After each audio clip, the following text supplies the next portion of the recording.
जो लोग शव यात्रा से लौटकर स्नान करते हैं वह मेरी बात कान खोलकर सुन लेना, नहीं तो तुम्हारी यह एक छोटी सी गलती तुम्हारे दुर्भाग्य को न्योता दे देगी।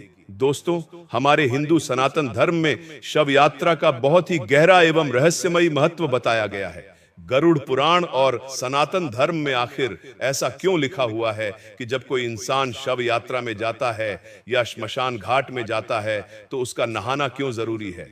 दोस्तों, आज का जो हमारा विषय होने वाला है वह विषय कोई साधारण नहीं है, क्योंकि आज आपके द्वारा की हुई उन गलतियों के बारे में आज मैं आपको बताने वाला हूं, जो गलतियां न सिर्फ आपके दुर्भाग्य को न्योता देती है, बल्कि आपके परिवार की सुख शांति और समृद्धि छीन लेती है, आपके जीवन से खुशियां छीन लेती हैं। जी हां दोस्तों, देखिए, इस वीडियो को साधारण समझने की भूल बिल्कुल मत कीजिएगा। शव यात्रा यानी कि वह यात्रा जब किसी इंसान की मृत्यु हो जाती है तो उसके शव को श्मशान तक ले जाया जाता है और उसे पंच तत्व में विलीन किया जाता है। अब देखिए, बहुत सारे लोग तो ऐसे होते हैं कि आज के समय में मॉडर्न हो गए हैं, कलयुग चल रहा है, लोग कई बार श्मशान घाट से आते हैं लेकिन नहाते नहीं हैं और फिर वे अपने घर में ऐसे ही चले जाते हैं। कोई अपनी दुकान पर चला जाता है, कोई अपने व्यापार स्थान पर चला जाता है, लेकिन वे नहाना सही नहीं समझते हैं। लेकिन इसके पीछे गरुड़ पुराण क्या कहता है, वह आज कान खोलकर सुन लेना, नहीं तो तुम्हारा जीवन अस्त व्यस्त होते देर नहीं लगेगी। जी हां दोस्तों, सबसे पहले तो मैं आपसे हाथ जोड़कर एक छोटी सी विनती करता हूं कि जो भी बात बताऊंगा बिल्कुल सरल और स्पष्ट भाषा में बताऊंगा। तो सबसे पहले आप सभी इस वीडियो को लाइक कर दीजिए और कमेंट बॉक्स में यदि आपके मन में कोई भी शंका है, कोई भी प्रश्न है जो आपके मन में चल रहा है, तो बेझिझक आप हमसे पूछिएगा, हम आपके सभी सवालों का जवाब देंगे। दोस्तों, देखिए, जो लोग श्मशान घाट से आकर अंतिम यात्रा में सम्मिलित होकर यह सोचते हैं कि नहाना कोई जरूरी बात नहीं है, तो वे कान खोलकर सुन लें, क्योंकि हमारे सनातन धर्म की उस गहराई को समझें, उस गहराई को जानें जिसे आर्षि मुनियों ने हजारों वर्ष पहले देख लिया था। दोस्तों, गरुड़ पुराण में स्पष्ट रूप से बताया गया है कि मृत्यु केवल शरीर की समाप्ति नहीं है, यानी कि जब कोई इंसान मरता है तो सिर्फ उसका शरीर नहीं मरता, बल्कि वह एक यात्रा का आरंभ है। दोस्तों, और उस यात्रा के समय केवल वह आत्मा ही नहीं, बल्कि अंतिम यात्रा में सम्मिलित हर व्यक्ति सूक्ष्म रूप से उस वातावरण से प्रभावित होता है। श्मशान घाट, दोस्तों, हमारे शास्त्रों में अपवित्र जगह बताया गया है, लेकिन किस हद तक सही है यह भी आज हम गरुड़ पुराण के आधार पर जानेंगे। जी हां दोस्तों, देखिए, श्मशान घाट वह स्थान है जहां पृथ्वी, अग्नि, वायु और आकाश चारों तत्व एक साथ सक्रिय अवस्था में होते हैं।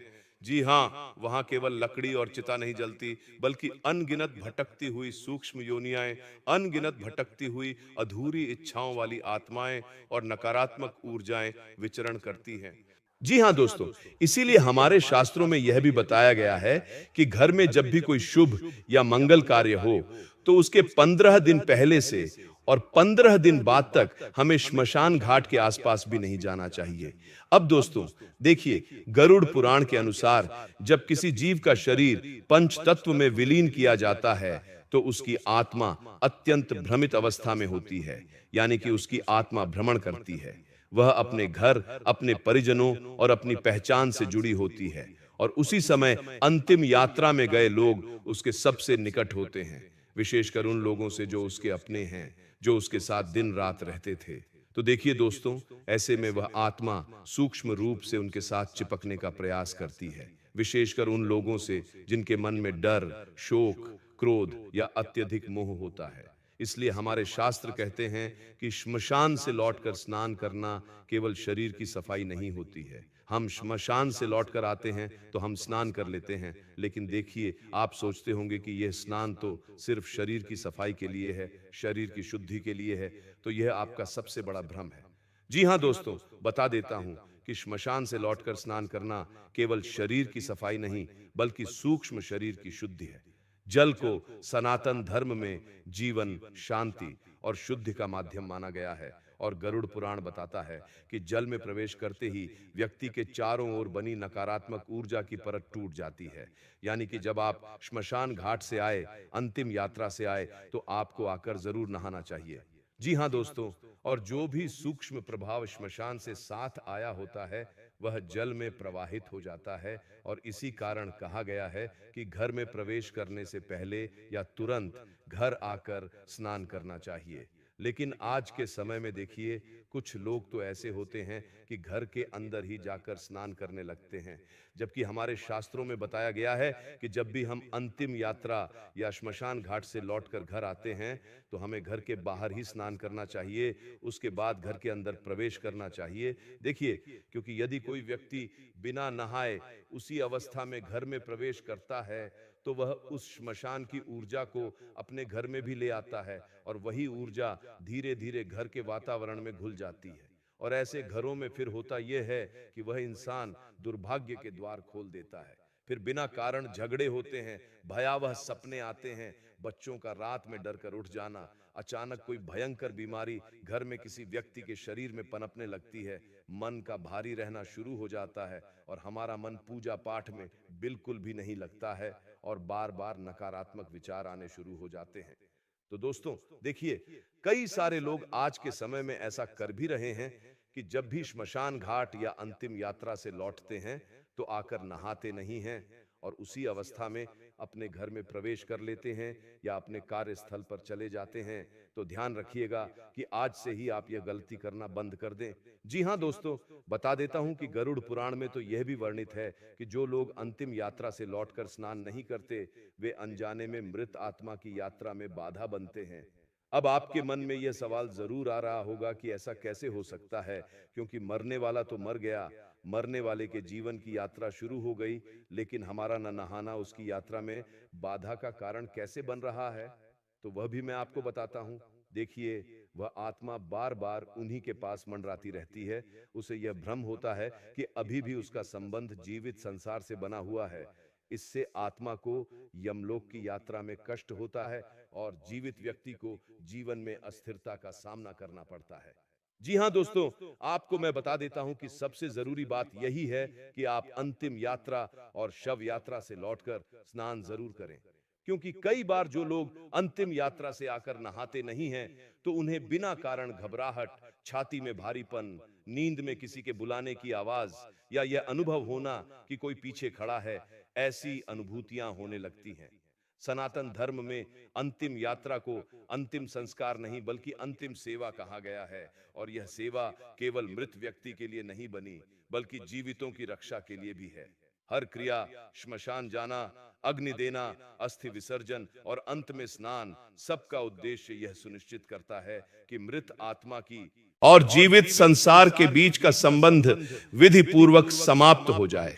देखिए दोस्तों, गरुड़ पुराण में चेतावनी दी गई है कि जो लोग इन नियमों का उपहास करते हैं या आलस्य में टाल देते हैं या इन चीजों को मजाक समझते हैं तो उनके जीवन में धीरे धीरे सुख का क्षय होने लगता है, यानी कि सुख समाप्त होने लगता है। उनका जो मन होता है और मन की जो शांति वे चाहते हैं वह भी खत्म हो जाती है। मन अशांत रहता है और जीवन में वे लोग निर्णय नहीं ले पाते हैं और उनके घर में देवी देवताओं का वास कमजोर पड़ने लगता है।